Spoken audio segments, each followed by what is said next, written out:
Hello দর্শকবৃন্দরা, আসসালামু আলাইকুম। বর্তমান সময়ে বিনিয়োগের ক্ষেত্রে যে দ্বিধাদ্বন্দ্বে আমরা ভুগছি, যে এফডিআর নাকি সঞ্চয়পত্র, কোথায় বিনিয়োগের সর্বোত্তম মাধ্যম, সেই দ্বিধাদ্বন্দ্বের থেকে বের হয়ে আসার জন্য একটি যথোপযুক্ত এবং উপযুক্ত একটি সলিউশন নিয়ে আপনাদের মাঝে হাজির হয়েছি। চলুন তার বিস্তারিত আলোচনা শুরু করি। বর্তমান অর্থনৈতিক বাস্তবতায় সঞ্চয়ের সেরা মাধ্যম কোনটি তা নিয়ে অনেকেই দ্বিধায় ভুগছেন। কেউ বিনিয়োগ করছেন শেয়ার বাজারে, কেউ আবার সমবায় সমিতিতে, কেউ সফল হচ্ছেন, কেউ আবার পুঁজি হারিয়ে বিপদে পড়ছেন। এই বাস্তবতায় অনেকেই চাইছেন নিরাপদ ও লাভজনক জায়গায় টাকা রাখতে।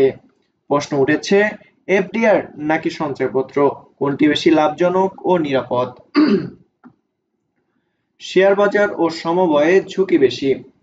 শেয়ার বাজারে বিনিয়োগ করলে লাভের সম্ভাবনা থাকলেও তার সঙ্গে বড় ঝুঁকিও জড়িত আছে। ভুল সিদ্ধান্ত বা বাজার ধসের কারণে পুঁজি হারানোর সংখ্যা থাকে। অন্যদিকে উচ্চ সুদে প্রলোভনে অনেকেই সমবায় সমিতিতে টাকা রাখেন, কিন্তু প্রতারিত হওয়ার ঘটনা এখানে নতুন কিছু নয়। সমবায় কর্মকর্তারা টাকা নিয়ে গা ঢাকা দিয়েছেন, এমন খবর মাঝে মধ্যে আমরা সংবাদ শিরোনামে দেখতে পাই। জমি কেনায় জটিলতা। একজন মধ্যবিত্ত বা চাকরিজীবীর জন্য জমি কেনাও সহজ নয়। বিশেষ করে সহজ অঞ্চলে নিষ্কণ্টক জমি শনাক্ত করাই বড় চ্যালেঞ্জ। প্রতারণা বা দখল জটিলতায় পড়ে অনেকে চরম ক্ষতির মুখে পড়েছেন। মূল্যস্ফীতির ধাক্কায় এফডিআর লোকসানের মুখে। বর্তমানে অনেক ব্যাংক স্থায়ী আমানত এফডিআর বিপরীতে ৮ থেকে ১০% সুদ দিলেও চলমান ৯ থেকে ১০% মুদ্রাস্ফীতির কারণে প্রকৃত আয় অনেক সময় নেতিবাচক হয়ে দাঁড়ায়।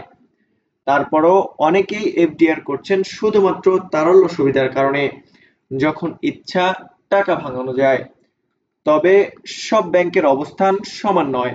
যারা বেশি সুদ দিচ্ছে তাদের আর্থিক অবস্থা দুর্বল বলেই ধরে নেওয়া হয়, ফলে সেই টাকাও ঝুঁকির মুখে থাকে।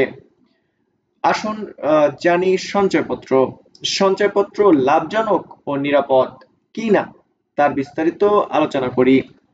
সঞ্চয়পত্রের দিকে এখন অনেকেই ঝুঁকছেন, বিশেষ করে যারা স্থিতিশীল আয়ের পাশাপাশি কিছু অতিরিক্ত আয় করতে চান। কারণ এটি তুলনামূলকভাবে নিরাপদ এবং সুদ হারও তুলনামূলকভাবে বেশি। বর্তমানে বাংলাদেশে মোট ৯টি জাতীয় সঞ্চয় স্কিম রয়েছে। তার মধ্যে ৫টি স্কিমের সম্প্রতি সুদ হার বাড়ানো হয়েছে।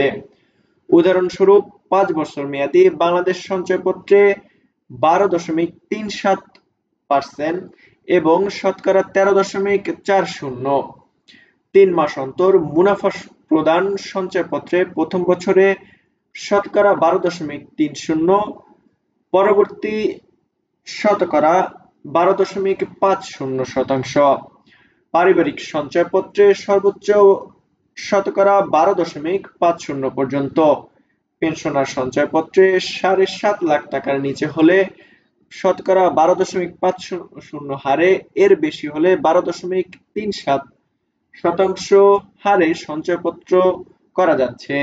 সঞ্চয়পত্রে বিনিয়োগের ঝুঁকি প্রায় নাই বললেই চলে, কারণ এটি সরকারি গ্যারান্টিযুক্ত। তবে এখন আগের মতো আর সবাই যে কোনো পরিমাণ সঞ্চয়পত্র কিনতে পারেন না। ৫ লাখ টাকার বেশি বিনিয়োগ করতে হলে অবশ্যই টিন বা ইলেকট্রনিক ট্যাক্স আইডেন্টিফিকেশন নম্বর থাকা বাধ্যতামূলক। শেষ কথা কি, আমরা কোন সমাধানে আসছি তাহলে? কোনটি সেরা, সঞ্চয়পত্র নাকি এফডিআর? যারা দ্রুত নগদ অর্থের প্রয়োজনীয়তার কথা ভাবেন তাদের জন্য এফডিআর সুবিধাজনক হলেও তাতে মুদ্রাস্ফীতির ধাক্কায় প্রকৃত আয় কমে যায়। অন্যদিকে যারা দীর্ঘমেয়াদী ও নিরাপদ বিনিয়োগ চান তাদের জন্য সঞ্চয়পত্র এখন সবচেয়ে ভালো বিকল্প।